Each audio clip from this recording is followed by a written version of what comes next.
અત્યારે અમારા પ્રથમ સત્રની પ્રથમ પરીક્ષા આવી રહી છે, ત્યારે મારે તમને પ્રશ્ન પૂછવો છે કે જ્યારે તમે શાળામાં અભ્યાસ કરતા હતા ત્યારે તમને પરીક્ષા આવે ત્યારે ટેન્શનમાં આવતા હતા, ત્યારે તમે તેનો શું ઉકેલ કરતા હતા? હું અમદાવાદ જિલ્લામાંથી સરખેજ ગામમાંથી સાર્વજનિક માધ્યમિક સ્કૂલમાંથી આવું છું. મારું નામ ચૌહાણ પ્રિયા મહેન્દ્રસિંહ છે તથા હું ધોરણ 11 વિજ્ઞાન પ્રવાહમાં અભ્યાસ કરું છું.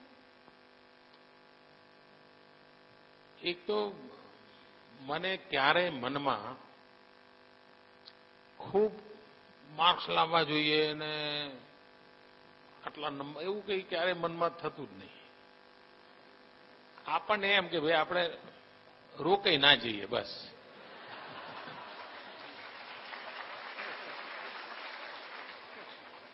અને રોકાઈ ના જઈએ એનું કારણ પણ એ કે એના એ શિક્ષક પાછા સામે આવશે, એ જ ક્લાસરૂમ, અને બીજા વિદ્યાર્થીઓ જોશે કે આ રિપીટર છે એટલે મનમાં એટલા ખાતર એમ થાય કે આગળ જઈએ સારું.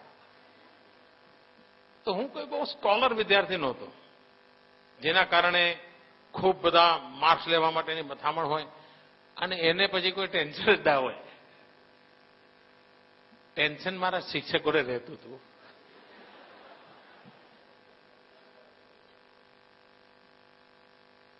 મને ક્યારેય તણાવ નથી રહેતો, પરીક્ષાનો તણાવ ક્યારેય નથી રહેતો. મને સમજતા પણ જીવનમાં કસોટીનો કોઈ તણાવ જ નથી હોતો, કોઈ તણાવ નથી હોતો.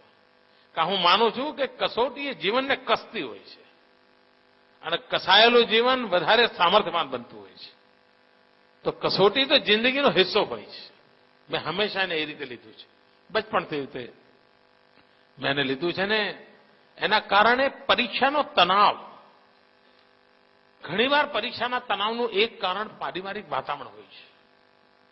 મમ્મી કે નહીં હો જોઈએ આટલા ટકા તો આવવા જોઈએ, પપ્પા કે શું કરે છે, સવારે વહેલા ઉઠતો નથી, વાંચતો નથી, વગેરે વગેરે હોય છે. શિક્ષક કે અરે તારે આગળ વધવું હોય તો આ કરવું પડશે. અડોશીઓ પડોશીઓમાં મળવા જાઓ, બધા મમ્મી પપ્પા ક્યાંક ગેટ ટુગેધર હોય તો ચર્ચા જ હોય કે છોકરું ભણે છે, છોકરાને ભણવામાં આટલું ટાઈમ હોય છે, મામાને ત્યાં નથી જવાનું. કેમ તો ભણો. આખું વાતાવરણ વિદ્યાર્થી, એની પરીક્ષામાં માર્ક્સ એની આસપાસ ગોથાઈ ગયું છે અને એના કારણે આ તણાવનું વાતાવરણ પેદા થાય છે. એટલે ગુણાંકને બદલે ગુણ, એની તરફ જો ફોકસ શિફ્ટ કરીએ આપણે, કૌશલ્ય આવે, સામર્થ્ય આવે, કોન્ફિડન્સ આવે, તો આપોઆપ આ તણાવમાંથી મુક્તિ આવતી હોય છે. એટલે મને પોતાને સદનસીબે ક્યારેય તણાવ બનાવ કોઈ મને તો યાદ નથી પરીક્ષાઓ ક્યારે આવીને ક્યારે ગઈ, કશું યાદ નથી. આપણે એવા જ મસ્તરામ હતા. પરીક્ષાના દિવસે પણ મારે કોઈ દિનચર્યામાં બદલ નહોતો થતો. ગામ ગપાટા મારવાના એટલે મારવાના, લાઇબ્રેરીમાં જવાનું એટલે જવાનું, તરવા જવાનું એટલે જવાનું જ. એમાં અમારા શિક્ષકને પણ એમ, મારા શિક્ષક મારા પર એટલા માટે નારાજ થતા હતા કે તને ઈશ્વરે આટલું બધું આપ્યું છે, સહેજ મહેનત કરને. મેં કહ્યું શું કરવા? અરે આપણી શાળાનું નામ મોટું થશે. મેં કહ્યું એના માટે મારે કરવાનું? આવી ચર્ચા કરતો હતો. એ મારા શિક્ષક હજુ પણ જીવિત છે, આંખો નથી રહી, પણ એ સતત મને કહે કે તને ભગવાને તને આ બધું આપ્યું છે પણ કે શું કરતો નથી તું? તો એ અર્થમાં મારા શિક્ષકોની ફરિયાદ રહેતી હતી અને એમની ફરિયાદ સાચી હતી. કદાચ મેં એ વખતે સાહિત્યમાં રૂચિ લીધી હોત, ભાષામાં રૂચિ લીધી હોત તો મારી લેંગ્વેજ પર ખાસી પકડ પણ હોત. પણ રહી ગયું, હવે શું થાય, અગલે જન્મ મેં. તમને ભગવાન બાળક બનાવી દે તો તમે દેશ માટે શું કરશો? ભગવાન પાસેથી શું માંગશો?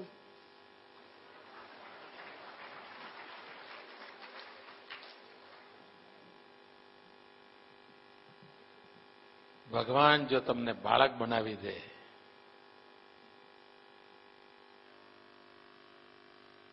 આવો શુભ દિવસ ક્યારે આવે? બાળક હોવાનો આનંદ અનેરો હોય છે દોસ્તો, અનેરો હોય છે. અને ઈશ્વર આપણને પૂછે કે તમે બાળક બનવા માંગો છો તો એનાથી જીવનમાં કઈ બીજું કઈ નવતર હોઈ શકે જ નહીં.